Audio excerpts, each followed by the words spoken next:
A man from this cast was found dead in his own kitchen, and for decades, nobody knew the real reason. The most terrifying face in Cool Hand Luke never spoke a single line. It is better to be on the lot and do what you're doing here than to be off the lot, pumping petrol, trying to get on the lot. One actress lost both parents in a car crash at 13 and became a Golden Globe winner by 30.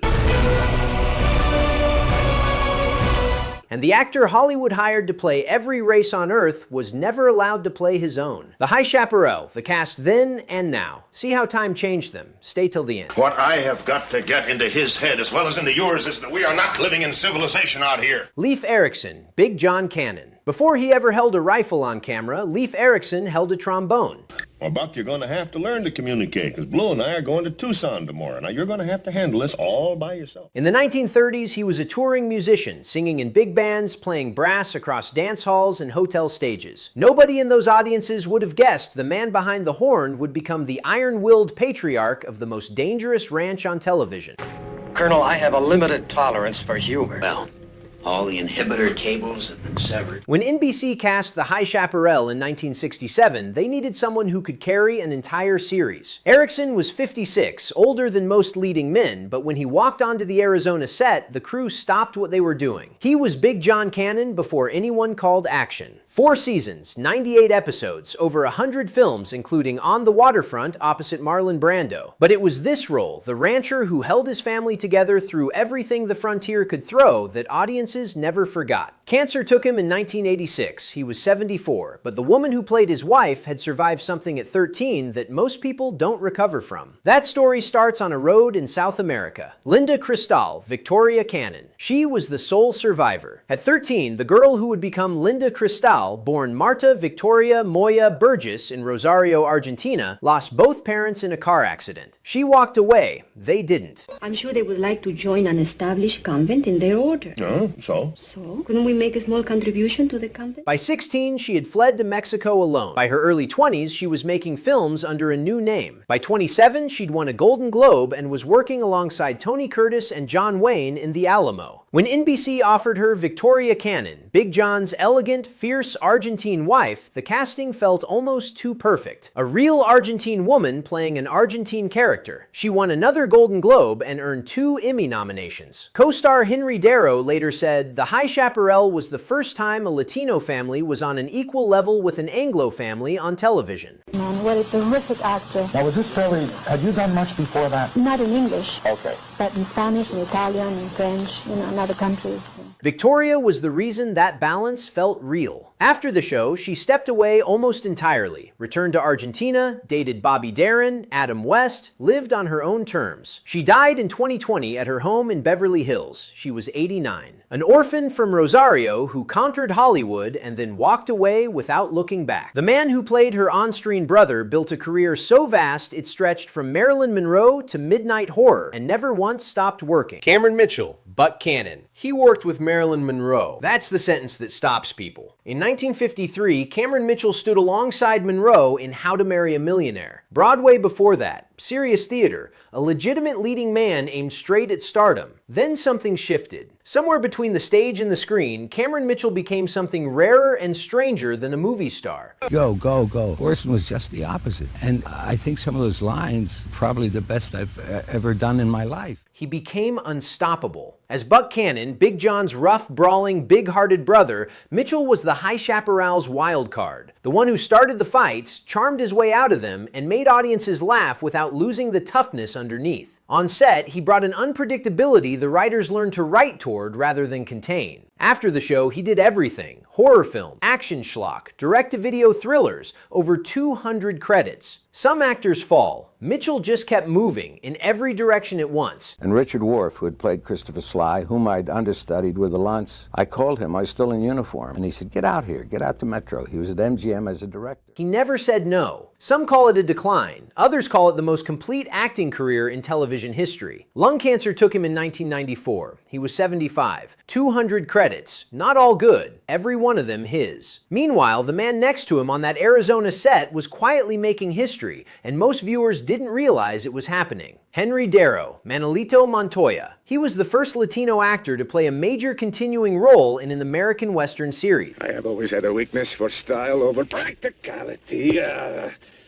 In 1967, that fact alone changed television. Manolito Montoya wasn't a stereotype. He wasn't a sidekick. Manolito was a fully realized, charming, dangerous, complicated man. On a network western in 1967, that was revolutionary. Darrow knew what he was carrying. He said it plainly. The role mattered because it changed what producers believed audiences would accept. Every Latino actor who landed a leading role after 1967 walked through a door Henry Darrow pushed open on the High Chaparral. On set, he was the spark plug. If a scene felt flat, Darrow found the life in it. If a stunt looked too clean, he dirtied it up. The crew adored him, not just for his talent, but for the energy he brought to a set, baking in the Arizona sun for months at a stretch. Emmy nomination. The Alma Award for Lifetime Contributions to Latino Representation. Decades of work after the show. And a couple of times it comes close. You're married and you have a child and things are a little rough and then you get... He died in 2021. He was 87. The first Latino lead in a Western, and the reason more followed. One actor on this set was hiding something Hollywood spent decades refusing to see. A secret about race, about identity, about who America would let him be. That story is the heaviest in this video. It's still ahead. Morgan Woodward Hilliard. Jeffrey Lewis. He wanted to be an opera singer. A sinus condition killed that dream. Years later, he said, "I traded grand opera for horse opera." That one sentence explains Morgan Woodward, a man who lost one career and built another so enormous it took 250 credits to contain it. He guest starred on Gunsmoke 19 times, a record, 16 different characters. CBS was once asked if anyone else could handle those roles. The answer? Yes, but not as well. On the High Chaparral, he appeared as tough authority figures, men who filled doorways and made you nervous. But his most famous role happened the same year the show premiered. And everyone asked me now, people that saw the show, when you walked out and went by the bar and you looked at Vernon and you looked at Eastwood and you stopped. Cool Hand Luke, 1967. Boss Godfrey, the man with no eyes. The silent overseer who never removes his sunglasses, never speaks a word, and becomes one of the most terrifying figures in American cinema. On set, Woodward kept the glasses on between takes and refused to speak. The crew couldn't tell where the character ended and the man began. He also became the first human to mind meld with Spock on Star Trek. He restored antique airplanes. He had a degree in corporate finance. He died in 2019 at his ranch in California. He was 93. Grand opera, horse opera. He made both unforgettable. Not everyone from this show needed Hollywood. The next man walked away entirely, and it might be the bravest thing anyone on this list ever did. Mark Slade, Billy Blue Cannon. He had the looks, he had the momentum, he had every reason to keep going, and he quit. Mark Slade was 28 when he played Billy Blue Cannon, the hot-headed youngest son whose energy gave the High Chaparral its pulse for younger viewers. The fan mail poured in, the offers followed. Hollywood was ready to build a career around him. Instead, in the 1970s, he simply stepped away. No scandal, no breakdown. He decided he wanted a different life, one measured in paintings, not ratings. Thank you, sir. I'll sure tell him. He became a writer, an artist, a father. He built a quiet, creative existence that had nothing to do with lights, cameras, or scripts. In a business full of people who stayed too long and lost themselves, Mark Slade left early and found himself. Every other story on this list ends in loss. This one ends in choice. He is 86 years old in 2026, still alive, still painting, still exactly where he wants to be. Anthony Caruso, El Lobo, 300 film and television credits, one face nobody could name. That's the paradox of Anthony Caruso, a man the audience recognized instantly and forgot immediately. He appeared alongside Humphrey Bogart. He menaced his way through 5 decades of westerns, gangster pictures, and crime dramas. And every time, the viewer leaned forward, felt the danger, and then moved on without remembering what to search for later. On the High Chaparral, he played El Lobo, a recurring villain whose charisma and menace gave the Cannon family something genuinely threatening to push against. Caruso understood something most actors never figure out. The villain's job isn't to lose, it's to make the hero's victory feel earned. He died in 2003 from natural causes. He was 86. 300 credits, not one wasted. One man on this set didn't need to pretend to be a cowboy. He'd been one since before cameras existed. Don Collier, Sam Butler. He had broken horses, worked cattle drives, and ridden in rodeos before Hollywood ever learned his name. Don Collier wasn't playing a cowboy on the High Chaparral. He was one. Now just one mule, Buck. No card games, no barrel of whiskey, no Mustang, no dance hall girls. Just one mule. As Sam Butler, the ranch foreman who held the cannon operation together, Collier moved with a certainty the camera couldn't fake. Other actors studied horseback riding. Collier had been riding since he could walk. On set, the Wranglers deferred to him, not because he outranked them, but because he outrode them. After the show, he worked with John Wayne in the War Wagon and kept appearing in westerns for decades. There was no separation between Don Collier the actor and Don Collier the cowboy. Same man, same boots. Lung cancer took him in 2021. He was 92. Pickens. Yeah. No, you guys remember Slim? Sure, yeah. Man, what a guy. You remember Slim Walker? Slim was... The realest cowboy on the most authentic Western set in television. We're getting closer. 2 more goodbyes, then the story I've been building towards since the first second of this video. Bob Hoye. Joe Butler. He'd been thrown from horses, crashed through saloon windows, and absorbed punches that weren't pulled, all before anyone gave him a speaking role. Bob Hoye was a stuntman first, one of Hollywood's best. On the High Chaparral, he played Joe Butler, Sam's brother and the quiet anchor of the bunkhouse crew. Here's what the audience never knew. During filming, Hoye performed most of his own action sequences, something almost no other cast member could claim. When a scene called for a full-speed horse chase through the Arizona brush, Hoye didn't need a double. He was the double. The producers said he saved the show thousands per episode just by being willing to do what other actors couldn't. Cancer took him in 2010. He was 82. A stuntman who earned his way into the frame and deserved every second of screen time he got. Ted Markland, Reno. For decades, Hollywood only let Ted Markland play one thing: the heavy, the menacing stranger, the man the audience was supposed to fear. He did it so well that directors forgot he could be anything else. On the High Chaparral, someone finally let him switch sides. As Reno, the tough, dependable ranch hand, Markland played a good man. Loyal. Steady, the kind of character who doesn't chase glory, but shows up when it matters. Cast members later said he seemed more at ease playing Reno than he ever did playing villains, like he'd spent years waiting for permission to drop the mask. He worked across television for decades. And we'll meet you back when we finish loading the wagon, Right. Starsky and Hutch, police dramas, westerns. Never the lead, always the man who made the scene work. He died in 2011. He was 78. A career villain who got one chance to play the hero and proved that the good guy had been in there all along. Roberto Contreras, Pedro. In a genre built on stereotypes, Roberto Contreras refused to play one. No, see? He hit me in the head when I wasn't watching. As Pedro, the hardworking ranch hand, he brought his own Mexican heritage to a role that could have been a cliché and made it human instead. Quiet humor, real loyalty. The High Chaparral's producers prided themselves on authenticity, casting real Latinos, real cowboys, real stuntmen, and Contreras was at the center of that commitment. After the show, he kept working. Bonanza, Mission Impossible, guest spots across decades, small roles, steady work. The kind of career that doesn't make a headline but keeps the lights on. He died in 2000. He was 71.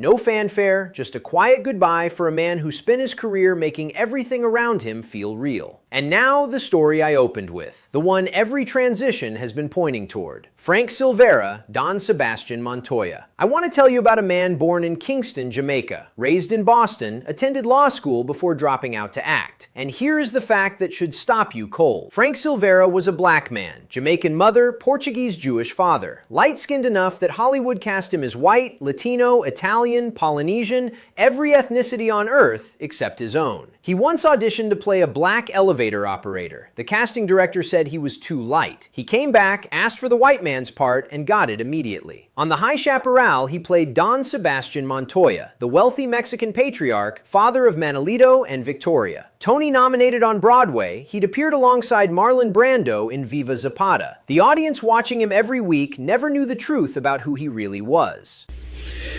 What is it that you want from me? The truth. It's as simple as that. The truth.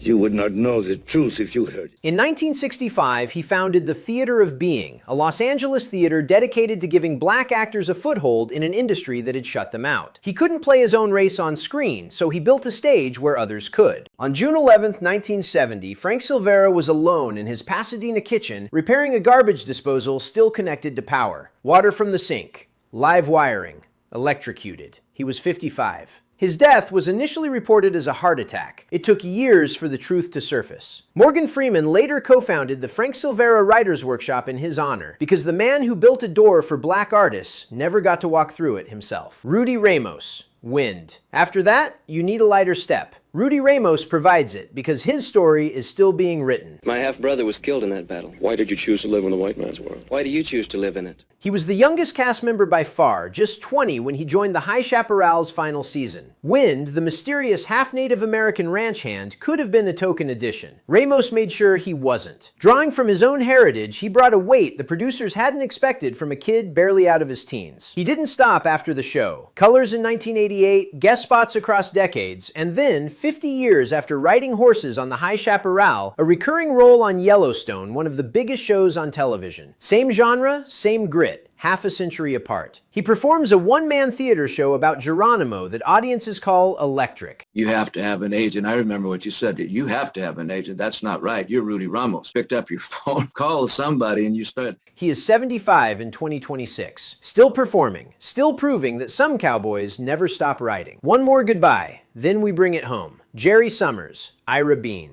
Every time someone on the High Chaparral took a hard fall off a horse, a brutal kick in a bar fight, or a full-speed crash through a set piece, odds are Jerry Summers was the one who hit the ground. He was a stuntman. He doubled for Tony Curtis. He designed and performed hundreds of dangerous sequences across film and television before anyone thought to give him a speaking role. As Ira Bean on the High Chaparral, he finally got to show his face and proved he could hold a scene with the same conviction he brought to a 30-foot fall. After the show, he shifted behind the camera, coordinating stunts for films like Midnight Run and Colors, spending decades engineering the action that audiences gasped at without ever knowing his name. He died in 2006. He was 74. The man who made the High Chaparral's action feel dangerous, because for him, it actually was. Michael Keep, recurring Native American characters. In the 1960s, most Westerns treated Native American characters as scenery. Michael Keep refused. Across the High Chaparral's run, he portrayed Apache warriors and indigenous characters with a care the genre almost never offered. When every other show was putting white actors in face paint and calling it close enough, Keep brought something the audience could feel, even if they couldn't name it. A quiet insistence that these characters were people, not props. He worked steadily through the era. Westerns, dramas, an episode of The Twilight Zone that proved his range stretched far beyond the frontier. Small roles, careful performances, the kind of work that doesn't win awards, but changes the texture of everything it touches. He died in 2007. He was 84. No retrospective, no tribute reel, just a quiet exit for a man who spent his career demanding that every role, no matter how small,